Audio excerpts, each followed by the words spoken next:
আজকে যারা পবিত্র ঈদে মিলাদুন্নবী সাল্লাল্লাহু আলাইহি ওয়াসাল্লামের জুলুস পালন করতেছে, অনেকেই দেখা গেছে ফজরের নামাজ পড়ে নাই। এই বিষয়ে আপনার মন্তব্য কি?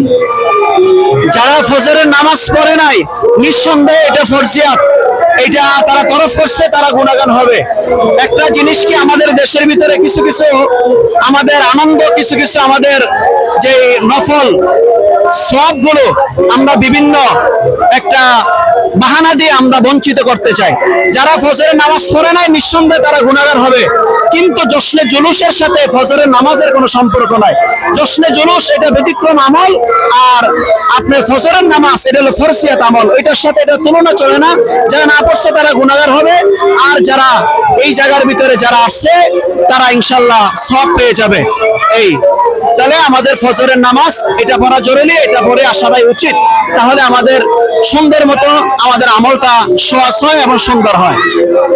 জি, ধন্যবাদ।